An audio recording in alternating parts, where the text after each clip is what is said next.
Welcome to another Threes and TDs. Today we're going to talk about everything we're hearing about the Carolina Panthers like we do every day on here.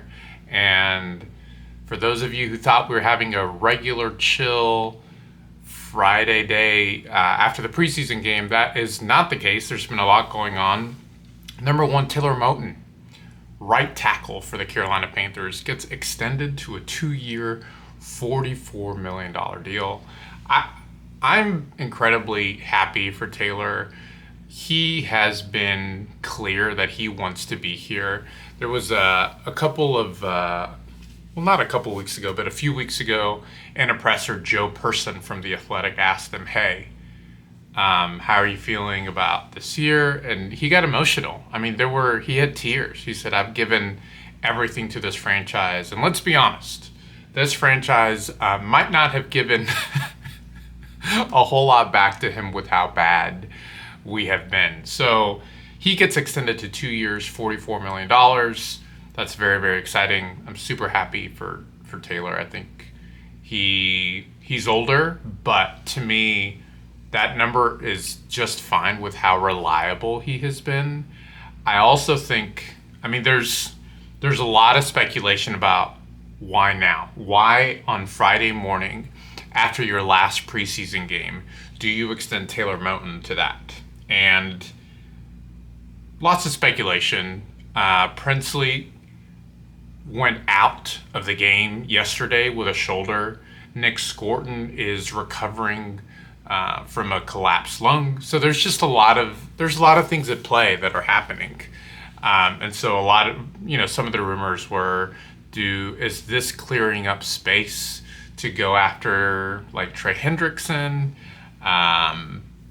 for cap space? I don't know. I think some of that is conjecture. To me, I do think that this deal with Taylor does free up some space, which leads to the next point, which is there's Adam Schefter this morning. Adam Schefter, Ian Rappaport, Jordan Schultz, Dia Rossini, all of the NFL insiders essentially said that the Minnesota Vikings and the Carolina Panthers have been talking about Adam Thielen and what's going to happen with Adam. And the reason this is a big deal is because Adam used to play in Minnesota. The Vikings are going to be without Jordan Addison for the first 3 games for off-the-field stuff. He's not going to be playing the first 3 games. And so there's a lot of talking about what's going to happen with Adam Thielen. And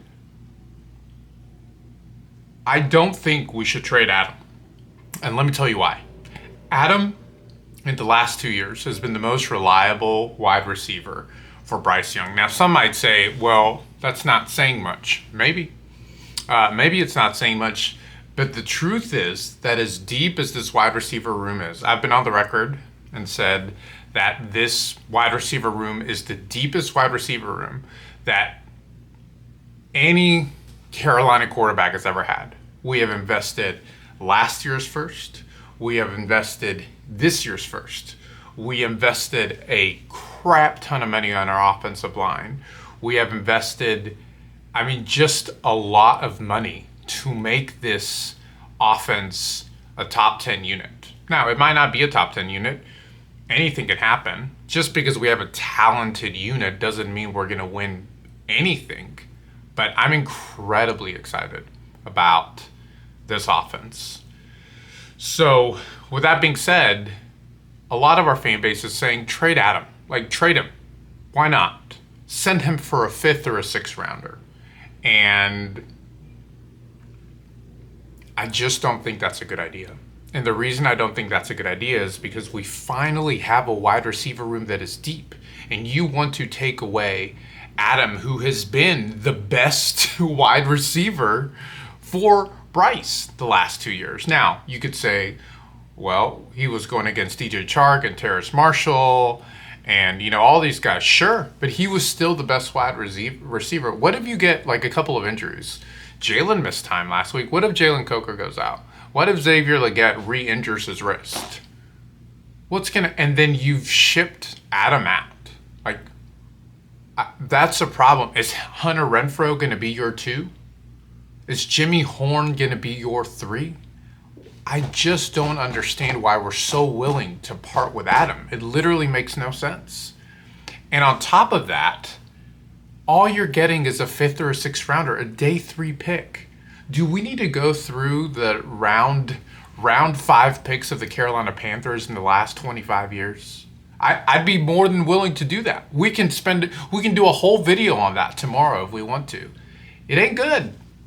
Like, it's not good. So I just don't think, I understand he's going to retire. Why would you not want to get a draft pick? He is more valuable than a 6th round pick. He is more valuable than Jimmy Horn was in a draft pick. He is. So, I don't know.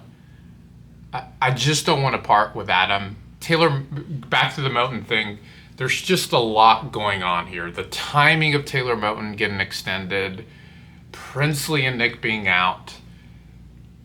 Earlier in the week, there was lots of talks of the Panthers reaching out to the Bengals and saying, hey, do you want to make a deal? I don't know. Micah Parsons, I know if I say this, people are going to be like, no way we're getting Micah. The stuff with Micah and Jerry looks bad. Like, the stuff with Micah and Jerry Parsons, the stuff with, not Jerry Parsons, it's Friday afternoon. The stuff with Micah Parsons and Jerry Jones looks bad. Jerry Jones went on Stephen A. Smith and said, hey, talking about why does it matter? Why does it matter? 2 people are involved in this. Get the agent out of the way. Now, I understand the agent has his own ulterior motives, but I don't know. A man can dream. A man can dream. Micah, come home. Micah, I saw your Twitch stream. Micah, Micah Parsons, I saw that you talked very well about Bryce Young. Come on home. Come on home, Micah.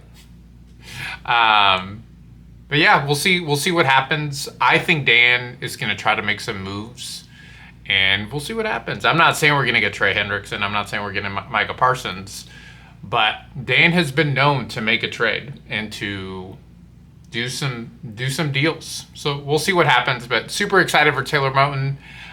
Tomorrow I know it's the weekend, but I'll have another one for y'all, and we'll go from there. Thanks for liking, subscribing, putting your questions in the comments. And yeah, I'll see y'all in the next one.